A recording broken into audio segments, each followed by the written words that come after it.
Okay, shall I just get started? So thank you very much for inviting me to speak. It's always a pleasure to speak to groups such as yourselves. And my name is Kathleen, and I'm a scientist at Cornell University. I also do some work at University of Toronto, but since COVID hit, the border has been shaky. It's difficult sometimes to cross the border. So I have most of the time been researching at Cornell these days.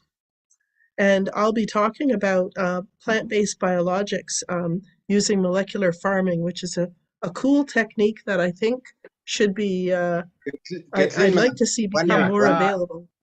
Ma'am, Dr. Kathleen, just a minute. I request Nagarkar ma'am, please introduce our today's guest to Dr. Kathleen. Okay. Yeah. Yes, Nagarkar ma'am, you can proceed. Yes, sir. Yeah. Shall we proceed, sir? Yes, proceed. Yes, sir.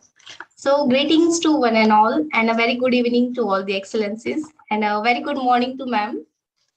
It gives me an immense warmth and great pleasure to welcome you all for today's second international webinar series. And today's topic will be biopharmaceuticals approaches for improving global health with plant-based biologies, organized by Department of Microbiology, Sanjeevani Arts, Commerce and Science College, Kopargaon, in association with Microbiology Society India. So on behalf of Sanjeevani College and Microbiology Society India, it gives me tremendous contentment to welcome the most esteemed personalities, and I would like to begin our today's session now.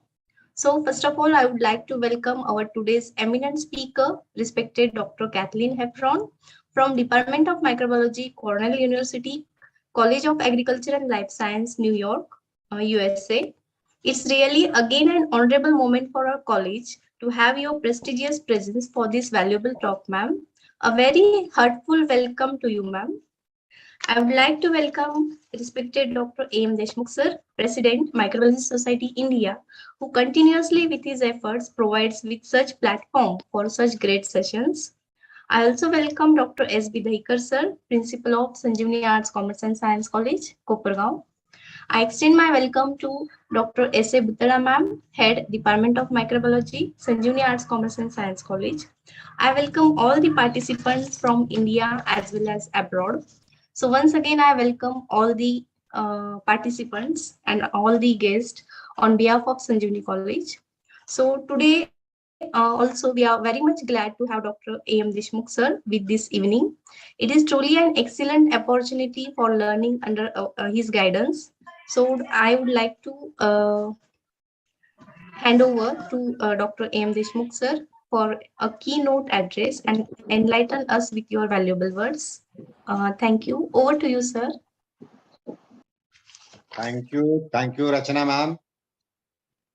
I will not take much time, but it's my duty as a president of Microbiologist Society to appreciate the efforts taken by Dr. Dahikar and his institute, as well as all workers in his team.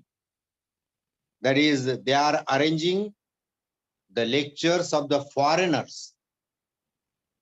Otherwise, we have one lecture series, Indians speaking from abroad. But this series is a foreigner speaking from abroad. And I am also very, very thankful to Kathleen ma'am for the reason from Cornell University, New York. She is talking with us, inspiring our student. And in true sense, it is an international interaction. Again, I will tell ma'am, really our students and teachers will get benefit from your lecture. This lecture is a recording and it will be circulated in 40 different WhatsApp groups and to about 20,000 students. Oh, wow. And I will request all other members, please mute your mic. Don't disturb to the speaker. Thank you. Thank you very much.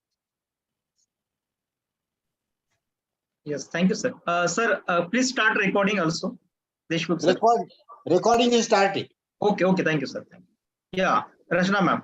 Yes, sir. Thank you, sir. It's really our honor to hear from respected Dr. Kathleen ma'am. Thank you. So now I request Dr. S.B. Daikar, sir, Principal of St. Engineering Arts, Commerce and Science College, to give a brief introduction of today's second international webinar. Thank you. Over to you, sir. Yeah. Good evening to all of you, and good evening, Dr. Kathleen from India. Welcome you all in the second webinar, international webinar. And I hope this webinar, the title is very excellent, because the biopharmaceutical approaches to improving the global health with a plant-based biologics. And we are very happy. We are a very expert person today, Dr. Kathleen. She had carried out the various research on the various biomolecules or the biopharmaceutical molecules from the plant-based. And she has already given one talk in last year. And there was a huge response for that talk throughout the India. Dr. Kathleen, I'm very happy to inform you that many more people are get joined throughout the India and many other countries also. I hope all the participants will enjoy these sessions, and this is very, very excellent moment for we people. So I will not take that much of time. I request Rutika ma'am kindly proceed for the introductions of Dr. Kathleen. Over to you, Rutika ma'am.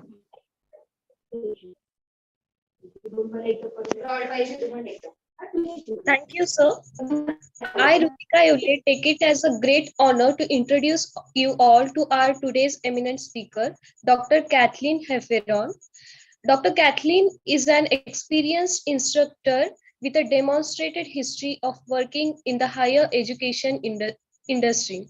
She is skilled in life sciences, editing, genetics, cell biology, and science. Dr. Kathleen received her PhD from the Department of Medical Biophysics, University of Toronto, and currently teaches microbiology at Cornell University, New York. Dr. Kathleen has published multiple research papers, chapters, and reviews, and has written 3 books. Dr. Kathleen is the Fulbright Canada Research Chair of Global Food Security and has been a visiting professor at the University of Toronto over the past years. Her research interests include the use of biotechnology to promote global health. So I request Dr. Kathleen to proceed with her lecture. Over to you, ma'am. Thank you. Okay, thank you very, very much. Can you hear me okay? Hopefully. Yes, All right. ma'am. Yes, ma'am. Okay, good. And I have a bit of a raspy voice. Sorry, getting over a cold.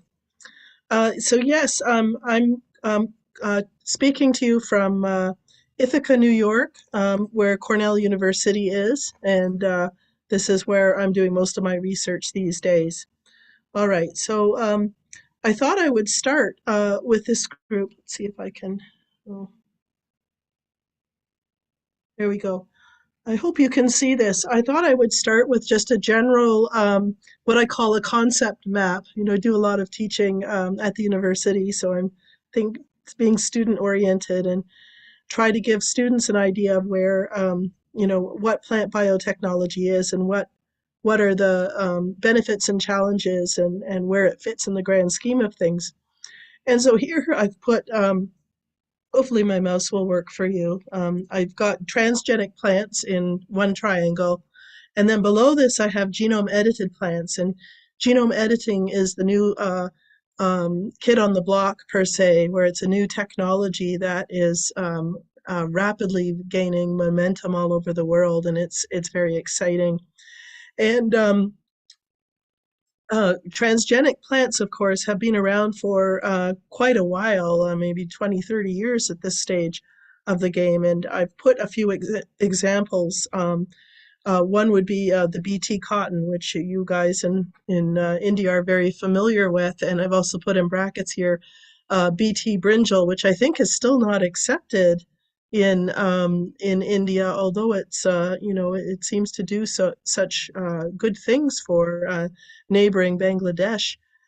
And there's a lot of, I think, politics and messy stuff going on in terms of regulation. And I just wanted to put that out here, as these are examples of transgenic plants that have a new gene added to them. And that seems to be part of the problem for regulation and so forth. Then I've got here golden rice and super bananas, which are also golden. So these are biofortified foods, and they contain extra vitamin A. And they can be made, they're made using transgenic plants as well, or at least the original ones are. And then I've got on the far right-hand side what I call plant molecular farming, which is where we make vaccines and other pharmaceuticals using plants. I've also written down plant secondary metabolism, because that's another technology that I think is up and coming, and it's very interesting because we do get a lot of medicines from plants, and if we're able to alter plants in a fashion to produce better medicines that are already naturally coming from the plants, then that's certainly a technology worth pursuing. So with those on the top, these are all certainly a lot of the original work involved using transgenic plants. And then on the bottom here, I've written genome edited plants. And you can actually think of these as three different types of editing. And I've written down here SDN, that refers to site-directed nuclease. And so there's different types of genome editing. So the site-directed nuclease, or SDN3, is when we actually use genome editing and add a novel gene into the plant. So it wouldn't be much different in some ways than a transgenic plant. It's just that we use genome editing to do this job. And then meanwhile, golden rice, at least, possibly super banana, can also be genome edited, and just some biochemical pathways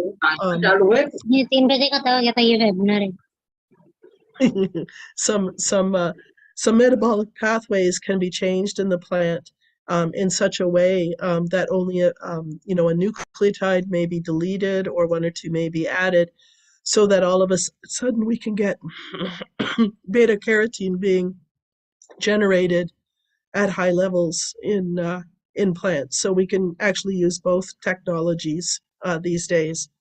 And then finally, with plant molecular farming, most of it is still using transgenesis, but I can certainly see using genome editing in the future. So this was just really to give you an idea of what these techniques are and how they can apply to different forms of plant biotechnology and human health. And then this slide I added as well, just to give people a very basic idea of what transgenesis is. That's on the left here. I have a feeling most of you know this one.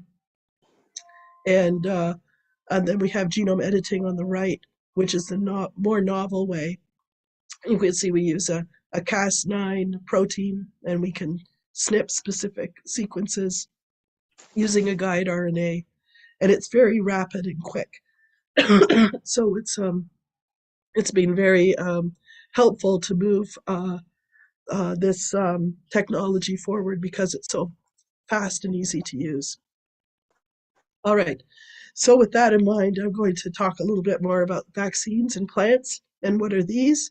These are proteins that we can produce in plants that can mount an immune response in humans. And for example, we found that oral consumption of vaccine proteins using edible plant tissue has demonstrated a robust mucosal immune response in humans and in animals.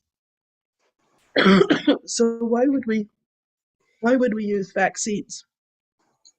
So why would we use plants to make vaccines?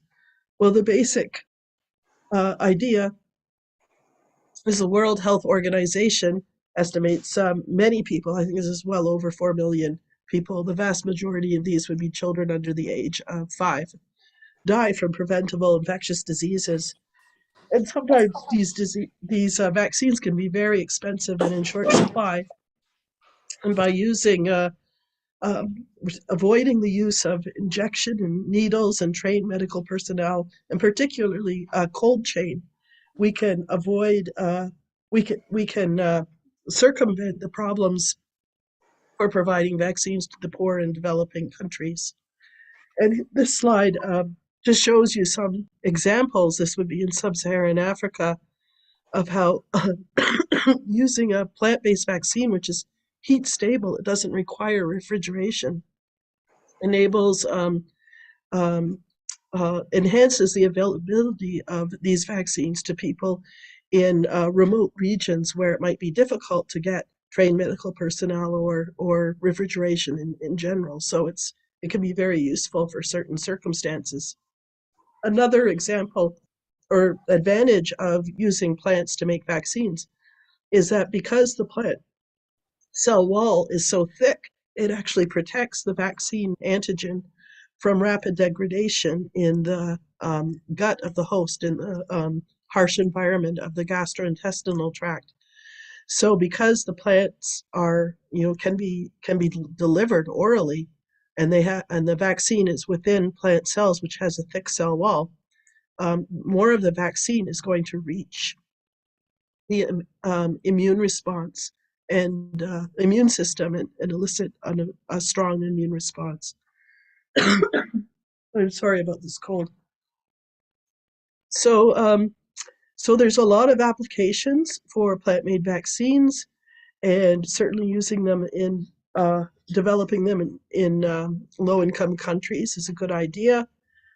Focusing on major killers of children and some of our current pandemics would be useful.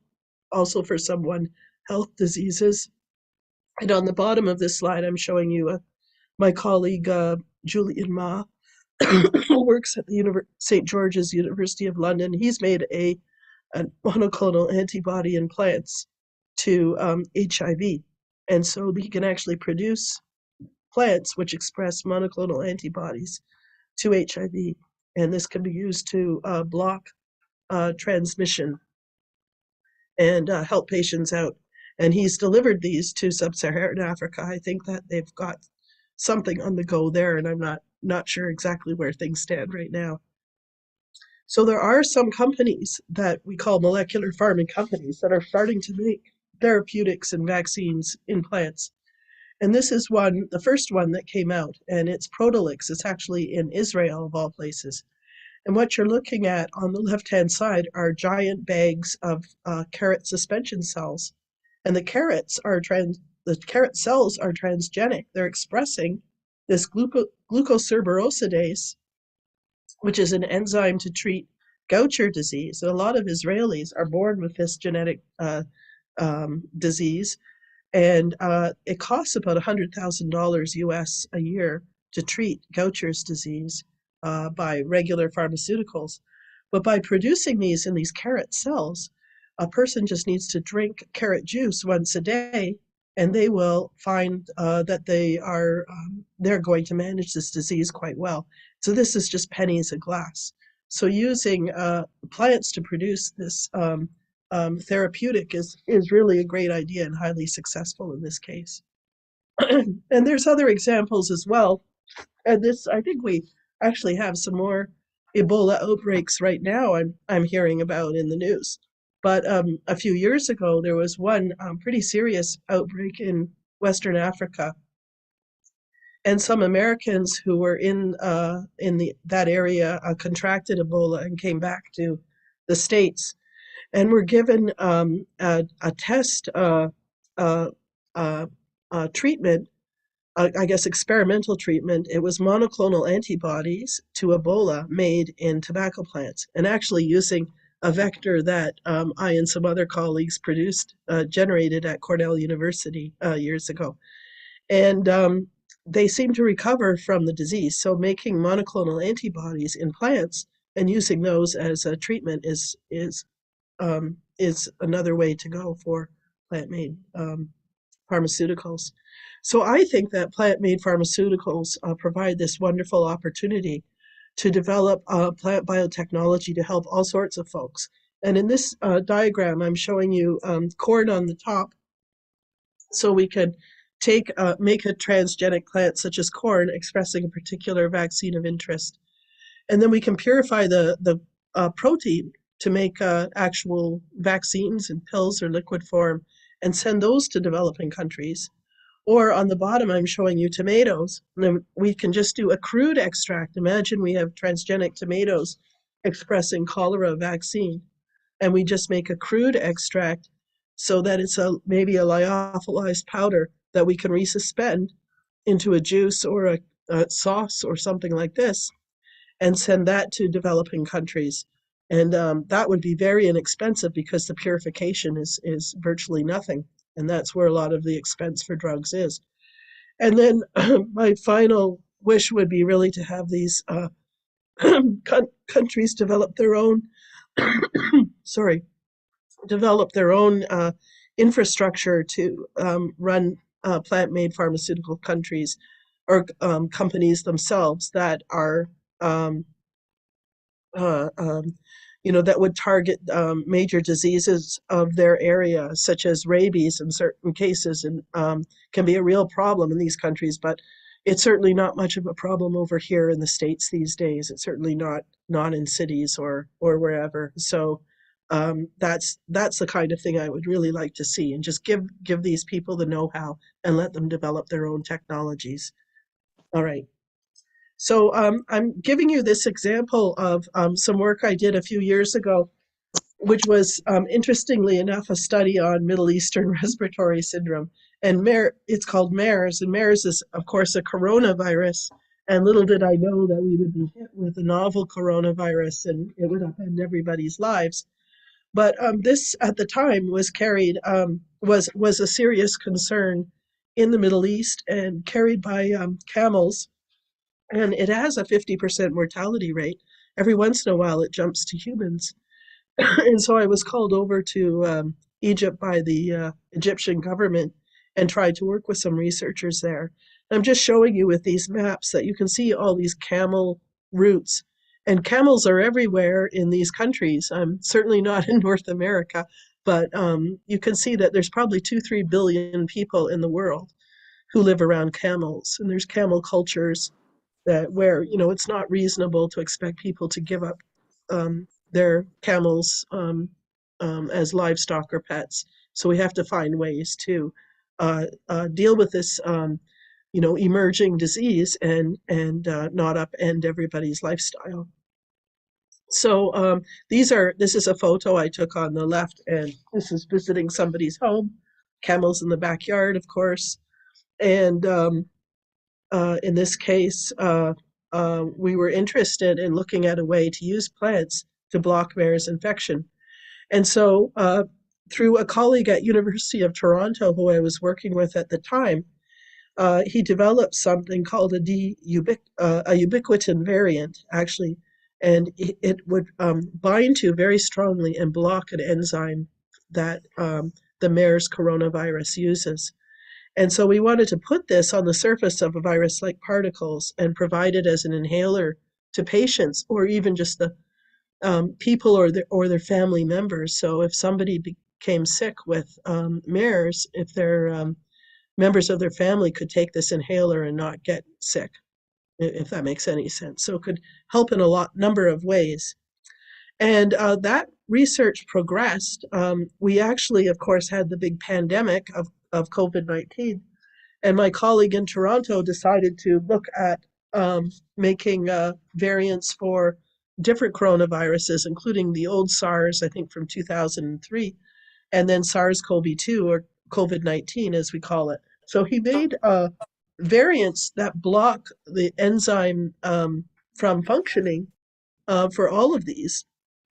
And I'm showing you this picture, and this is actually from a conversation yesterday afternoon with Dr. Sean Chen. So Dr. Sean Chen is also, he works at ASU, Arizona State University, and he also works on molecular farming, and he and I talk all the time. And so we're trying to find ways to collaborate. And so I've sent him these variants that I've worked on that seem to block infection.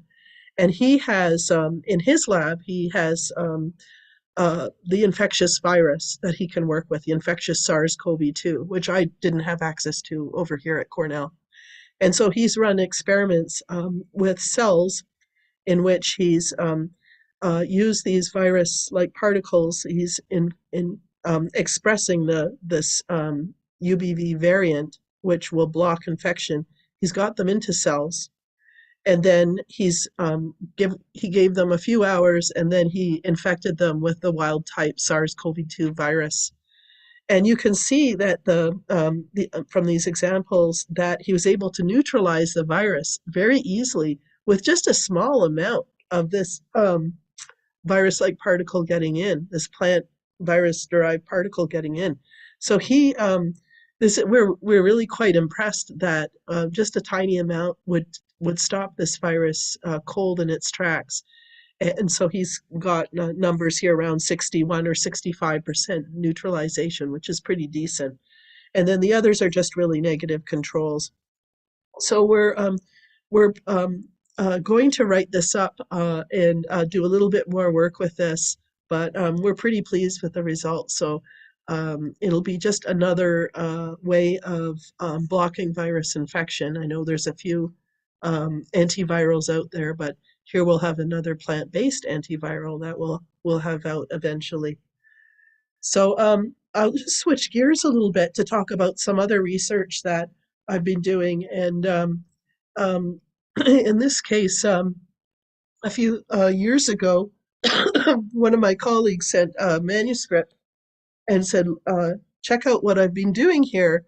And he found that he can use plant virus nanoparticles to block cancers. And that was just so very interesting. I just couldn't believe it at the time, because I was, spent so many years working with plant viruses, have all kinds of solutions in my freezer at work, and here he is showing that he can stop cancer with it. And I never thought to do this.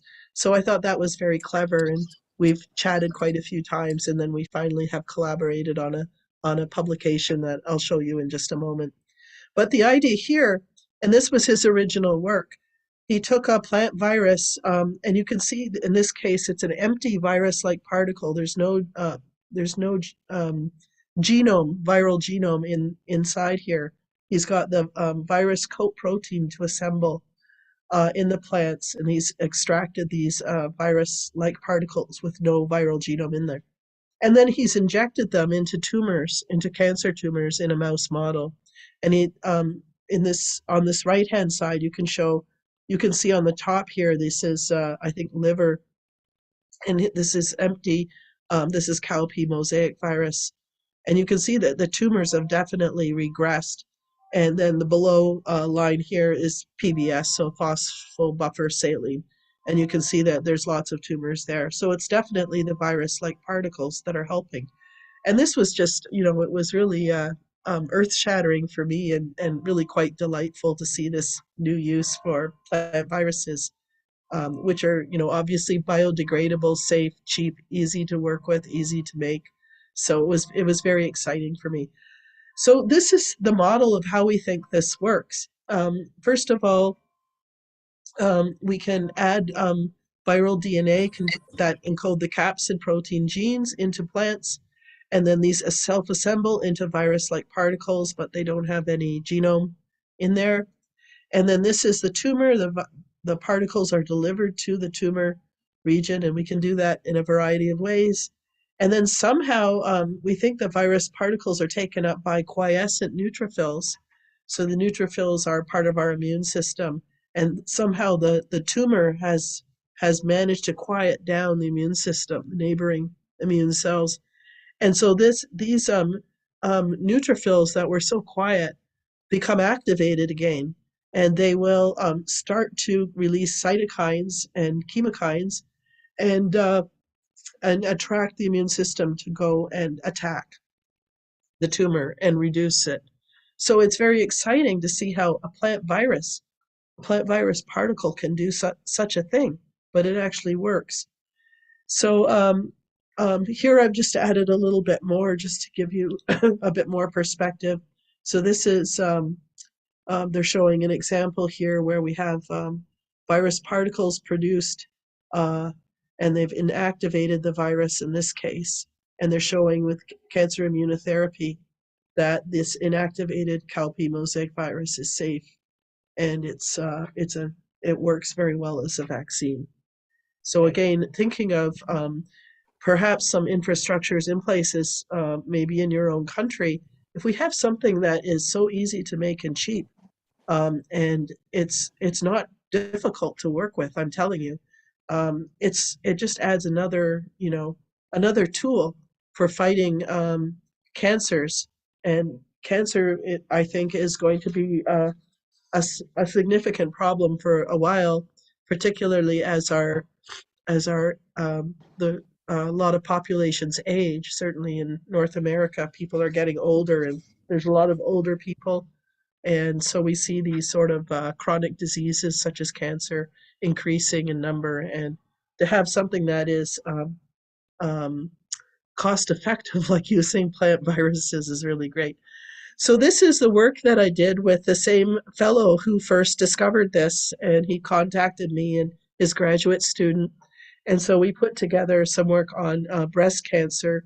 And you can see here that he's manufactured in this figure, he's manufactured a number of plant virus-like particles. And you can see that some of them, they're all different. Some of them have ligands attached to the outside. Some of them have cargo inside the plant virus particle, so it's empty without any genome, so it can actually take some cargo, and the cargo would be some kind of antiviral compound, anti-cancer compound. So they're just really useful things to use. And then here we're showing you, here we've got this would be cancer cells growing out at this particular area.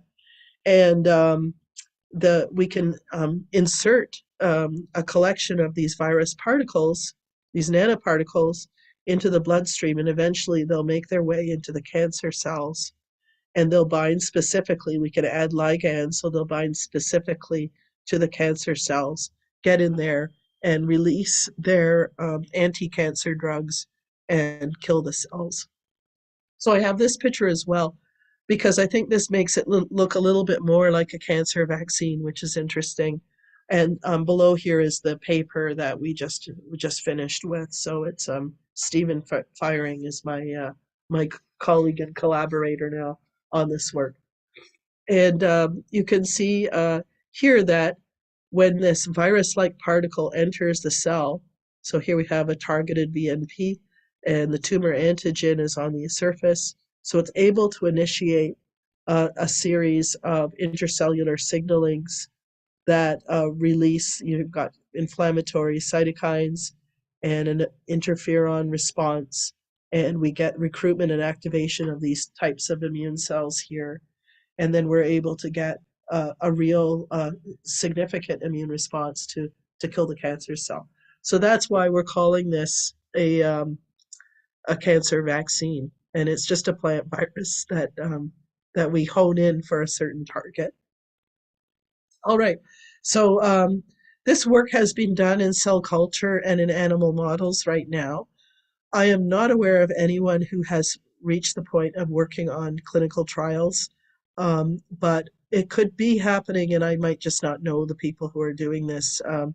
I talk amongst my colleagues, and none of us really know anyone who's gone that far yet, but certainly animal models and cell culture.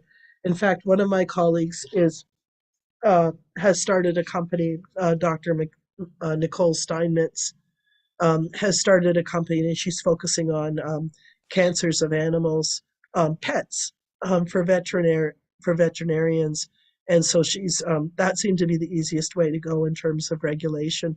So she's proving her point using cancers in dogs, in fact, and she's selling these cancer vaccines, which is pretty cool, I think. Okay, so now I kind of ran forward and wanted to show you that cool data. But now I'm just taking a step back for the students and explaining a little bit more.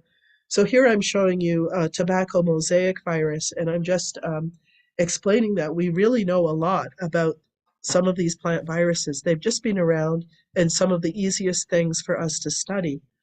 We can get lots of virus particles from plants. We know how to do this, and we know their 3D structure. We have X-ray crystallography done of their capsid protein. We know a lot about how they assemble, about how they work, and so that makes them really useful for us to use. And so here I'm just showing you some molecular modeling of these plant viruses, and we know, since we know exactly what the structure is, it's easy for us to add ligands or conjugate drugs onto the surface or interior of these plant viruses. So here's an example. It's also tobacco mosaic virus, and here we can just insert a drug into this channel. We call it the channel, the interior of the virus particle, and we can hone it to target cancer cells, and then it can fall apart once it enters the cancer cell, will fall apart and release the drug. And this was some work I did a little while ago, and I just actually just included this to show you how simple it is. So here I've taken a plant virus. The upper part here is a plant virus genome. This is a Potex virus. And I've taken the coat protein and I've inserted it into another plasmid, which you might recognize, but it's very popularly used in labs around here, around the States and Canada. And I'm pretty sure you guys would have it. It grows in E. coli, and we have a T7 phage promoter, and we can express just this coat protein gene. And this is in bacteria. So we're just expressing in bacterial cells the coat protein, and you can see we're getting these long, thin, we're getting these virus nanoparticles being produced. And so even if you don't know anything about plants, you can still do this work, is what I'm coming to. You don't have to have a lot of sophisticated machinery. And so you can see that this, these are shorter virus-like particles, but they work nonetheless. And then we can alter them in such a way that we can use them for our different purposes. Here I'm just showing we can also conjugate drugs to the surface of these plant virus particles, and they work just fine. And again, I'm showing you that there's plant viruses, because they're easy to work with from the beginning. We know a lot about their structure, and it makes it easy for us to make plans for adding drugs or antigens. So this is just a summary slide of what I've just told you. So we can make all kinds of things using plant viruses. We can make nanoparticles. We can make different types of vaccines. Some people are making lectins. One of my colleagues is making Griffithson, which actually prevents transmission of COVID. And it's a plant lectin. It's actually no, it's from red algae. So I guess it's plant, but it's not really the plant we usually think about. And then monoclonal antibodies can be made in plants as well. And now I just wanted to get closer to the conclusion here, but I wanted to talk a bit about regulatory hurdles. And I think it's interesting for you guys to hear what's going on, at least in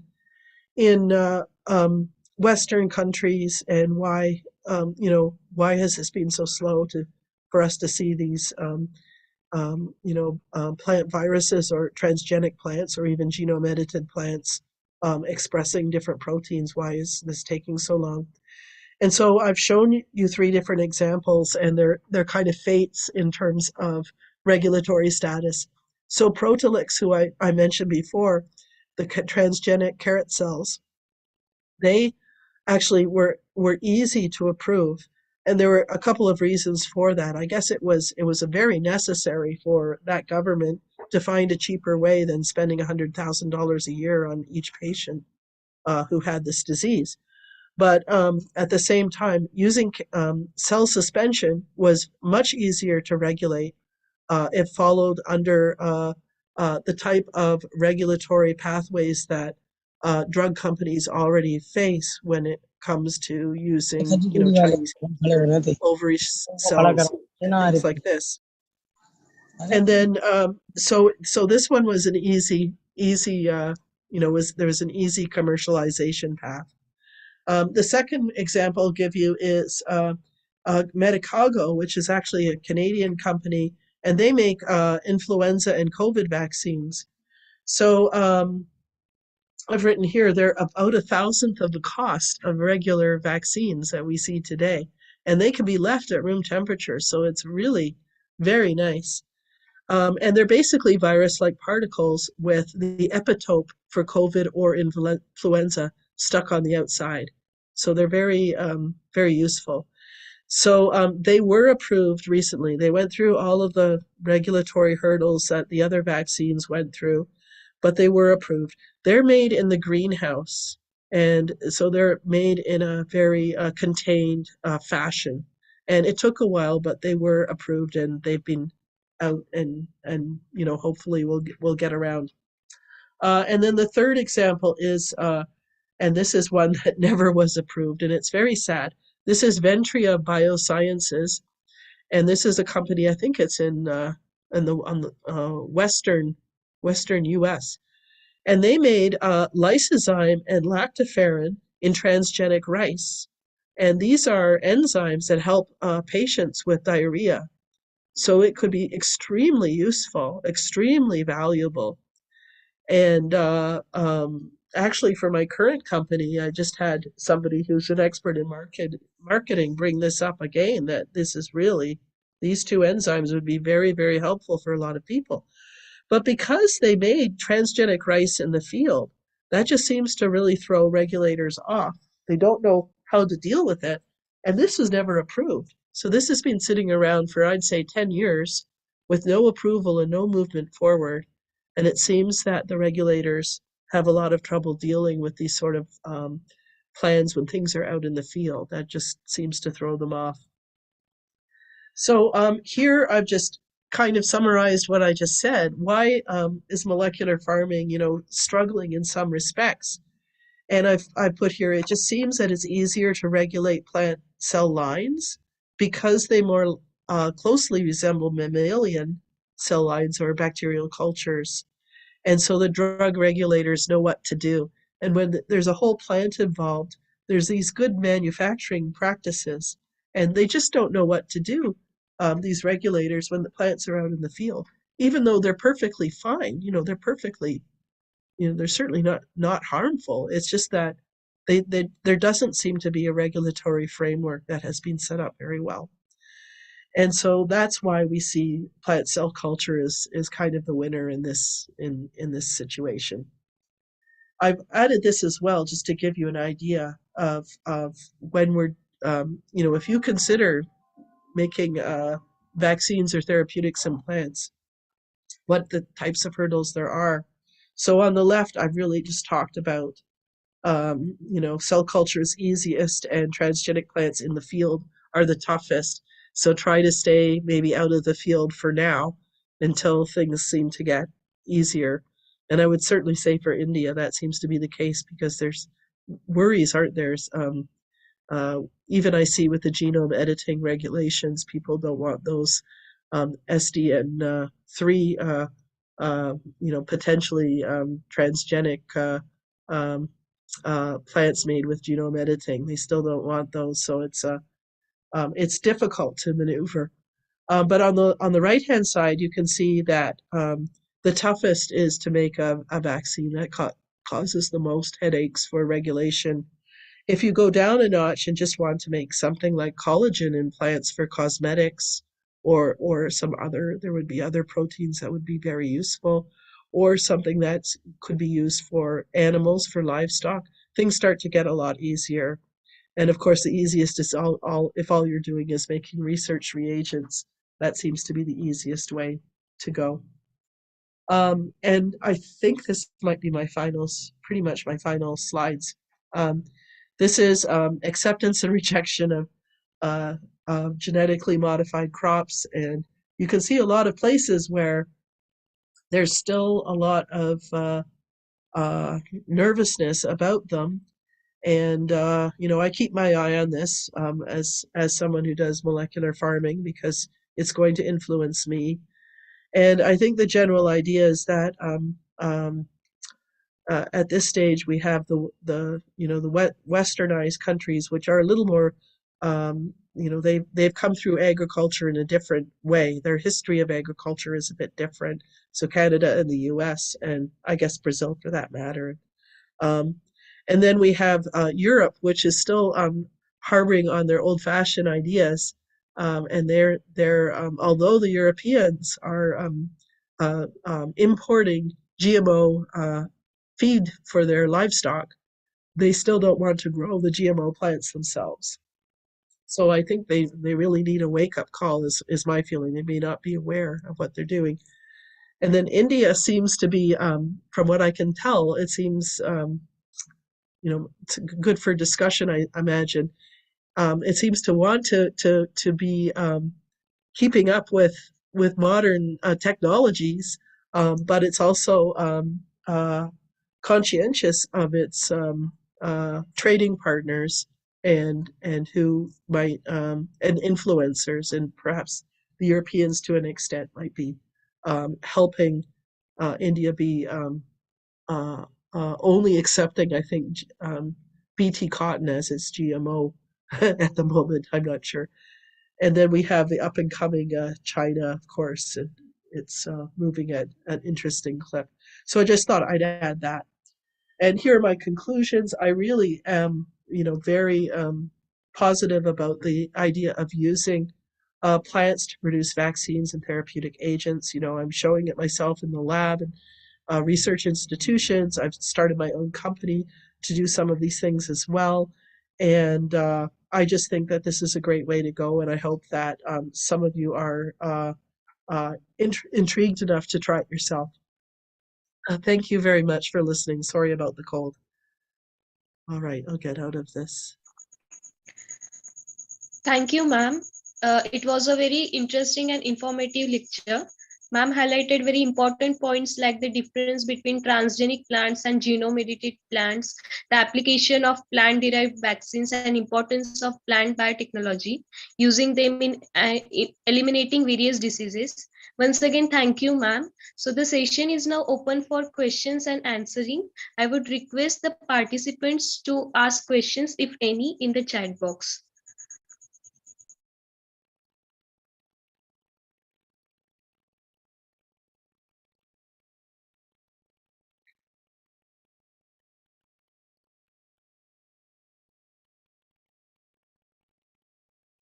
Yes, audience, please ask the questions if you have any queries.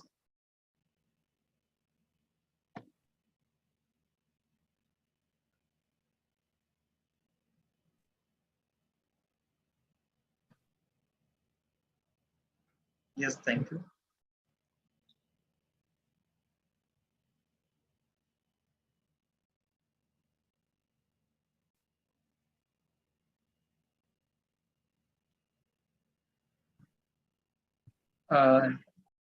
Yes, Dr. Kathleen, I want to ask the first questions. You have mentioned some hurdles to approve the plant-based vaccines. In the third category, you have given an example. What are the hurdles? There is a rejections of the vaccines, plant-based vaccines. So, sorry, what is your question? What is the hardest? Yeah. What are the chances of rejections of plant-based vaccines? What are the chances? Of rejections? Yeah. Well, I think that I can tell you from where I'm sitting, the issues that are coming up. I think people really like the idea. I think if there was more communication with the public, I think that they would see this as a really great thing, especially the fact that the low cost would be a savior for medical insurance and health insurance, things like this. So, for example, we can make, or what has been made, is insulin for diabetes, in lettuce plants. So imagine if instead of having to pay some really expensive price, which happens in the United States, people just had to have maybe a pill made of crushed up lettuce leaves with your insulin in there, and it cost, almost nothing. And that saved people. I think it could really, so it would be a really, a game changer for the medical industry, I think. And so that has its own. That's like a can of worms, we would say, in the sense that some companies may not like to see that available, but I think some patients could really make a lot of use of it. What I'm finding, and one of the reasons why I'm starting my own company, is out of frustration of not seeing where I can take my research after I get to a certain stage. So I get to the point where, hey, I've got a virus-like particle that cures breast cancer. I'm pretty sure it's going to work. There's a lot of this. That's a very common cancer for women. And where do I take it? And there's nowhere to take it. So why don't I start my own company? So there's not places to make large scale production of these sorts of vaccine proteins. So that's why I started my own. Yeah. So those are the kind of things. It's just I think we're just at the stage of research and development where we're ready to start talking about, scaling up and manufacturing, and then what does that look like? And I think the comments I made about regulatory issues is just that governmental regulations are not quite ready for us either. So they haven't really thought through what we're doing. And so my plan is to just keep pushing and be a pest for them and try to move this field forward in whatever way I can, and talk about it in whatever format I can, including this format. Thank you. Yes. Thank you, Dr. Kathleen. Dr. Shilpa is there. Dr. Shilpa, are you online?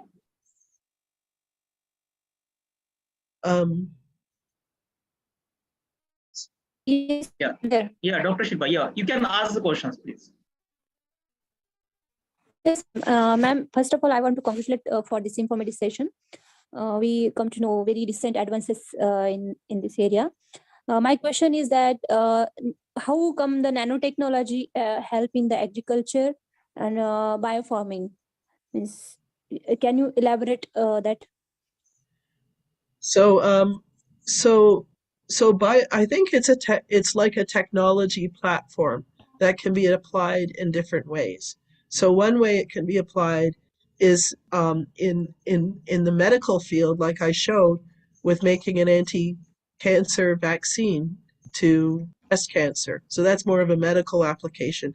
But you could do the same thing and make a biopesticide. You could use the plant virus and put something in there that could, like an antimicrobial, and use that instead of chemicals, and use that for agriculture.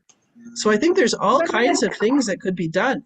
And again, it's easy to work with, and it's not expensive. It's stuff you can do in your own lab. So that's my feeling, is that it's more of a platform where you can use it for different purposes, including agriculture. Thank you, ma'am. Thank you. Sure. Thank you, Doctor. I'm looking. Yeah, Dr. Ishani Odak. Dr. Ishani Odak, are you online? You want to ask something? Is the bioavailability of plant-based vaccines or drugs equivalent to that of mammalian cell-based vaccines or drugs?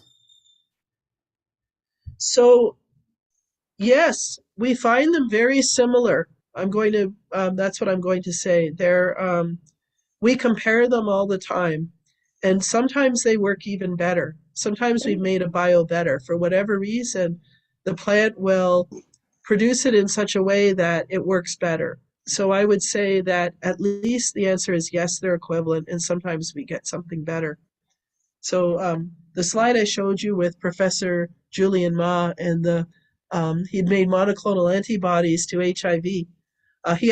They actually work better than the conventional antibodies made in mammalian cells. Okay, thank you, ma'am. I see someone has asked about the cost of the mayor's vaccine inhaler. So I haven't haven't gone that far with it to figure out cost, but I would like to continue to pursue that. So I'm not sure. Um, Shared by individuals of the same family, I don't see why not. I mean, it would be to block infection and to protect you. And maybe if someone was sick with the mares and it's a respiratory disease, it would maybe slow the spread. So I'm not against that. Yeah, thank you, ma'am. Karan Bakkar, Dr. Karan Bakkar, are you online? Yes, sir, I'm online. Actually I'm not a doctor. I am just a student. Okay, you can ask these questions. Sir, ma'am already answered my question regarding that MERS vaccine. Yeah, okay. Thank you, sir. Yeah, fine. Then another is questions by Anuj. Anuj, are you online? Yeah, am I Okay. audible? Yeah, I see this message about plant-based vaccine currently Yeah, approved. So yes, there are lots that are coming along. So certainly that Medicago and the COVID vaccine it's quite famous over here, and it's one of the first that's been released, and that the public can get access to. And so we're hoping, actually, I'm hoping that the publicity of this nice COVID vaccine that works very well and does not need to be refrigerated at -80 like those mRNA vaccines. I'm hoping that this will gain the interest of the public for more research like this and more plant-made vaccines to come out. But there are a whole bunch that are under development right now, and most of them are undergoing clinical trials, and it just takes a while. You know, when you have clinical trials, it can take 5 years. So I think in 5 years, you're going to see maybe a dozen or 2 dozen, maybe, plant-made vaccines available. yeah, am I audible? Yeah, yes. Yeah, thank you for your lecture and for answering my question. So, as a follow-up, I want to know that how we can assure that because to say something related to COVID vaccines and all, there might be a chance it's too early to say because we are just going through that pandemic and there is a urgent need of the vaccine, but we have to wait for some 5 to 6 years or down the line 7 to 8 years to know exactly that what that vaccine has brought to the table, because yeah, temporarily we can say that it's quietly doing well till now, but who knows whatsoever. So I just want to know about this plant-based vaccines stability and the rejection chances. So is it same as other vaccines as well? Because if we are considering somewhat related to COVID, it's too early to say. That's my opinion. I see. So I think the clinical trials were completed. Uh, they were very quick because there were so many people sick with COVID. It was very easy to find people to try test take one cohort of several thousand people and give them a placebo, give them something that really has no COVID vaccine, and then give another several thousand people the vaccine made from plants and see what happens. And the ones who had the COVID vaccine made from plants were definitely protected, and the number who caught COVID was way lower. So I think it's just, we're in this unique position with COVID because so many people caught it and it's so contagious that we were able to go through clinical trials super quick. I think that's what happened. But the other questions you're asking, like how long can you leave at room temperature, and or the you know um, I guess you call that phase 4 clinical trials, things that happen after the fact. So that certainly has to be done, and that's really interesting as well. My experience of making vaccines and plants is that if you have them freeze dried, you could leave them on the shelf at room temperature for 6 months pretty easily, or maybe even 2 years, depending on the protein. So it's quite stable. You don't have to refrigerate. Yeah, thank you so much. And it's altogether a different game to have in vitro things and in vivo, because on the large scale, when we are just dealing with the real people, it's somewhat difficult. So thank you so much. Thank you so much for having this plant-based vaccine and all that idea. So thank you so much. You're welcome. Yeah, thank you. Any other questions from audience? Yes. If not, then we can go for the conclusion. Okay, thank you. Yes. Just one question. Yeah, who's? Are the plants considered transgenic? If yes, then what are the chances that the vaccine will be rejected by the human system? So I think there's no chance they're going to be rejected. Now, so there's both. So the virus-like particles that I showed you are not transgenic. They're more transient. You just you're not getting transgenic seeds. So I'm showing you a variety in this talk, a variety of ways. But for example, the glucocerebrosidase in the carrot cells were actually transgenic. It's a transgenic cell line. So I guess I mixed and messed them around, and it's a little tricky to be an onlooker and figure out what was going on. But no, there's no rejection from the human system. Thank you. Yeah. Thank you, Dr. Kathleen, for excellent talk. And I request to Miss Lina Vantala for a vote of thanks. Yes, sir. Thank you, sir. Good evening, everyone. I'm Miss Lina. It is a great honor to propose the vote of thanks on the behalf of Department of Microbiology, Sanjani Arts, Commerce and Science College, Kopargaon, to all who have helped us in making this webinar a very great success. Thank you very much. Firstly, I would like to propose a hearty vote of thanks to our distinguished speaker, Dr. Kathleen, for making an excellent presenting and making this webinar interesting. I take this golden opportunity to thank respected Dr. A.M. Deshmukh sir, President MBSI, for providing us such a great opportunity for a great platform for this interactive session. Thank you, sir. I would also like to express our profound gratitude to our principal, Dr. S.B. Dahikar sir, for his support on this webinar. Next, I would like to thank our beloved HOD, Dr. S.A. Butada ma'am. I would also like to thanks to all the faculty members. Because of them, this won't be successful. Last but not least, I would like to thank all the participants for their presence. Thank you.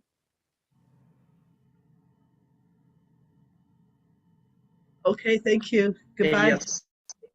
Yeah, once again, thank you, Dr. Kathleen. We will be in the touch. Yeah, bye-bye. Take care, ma'am.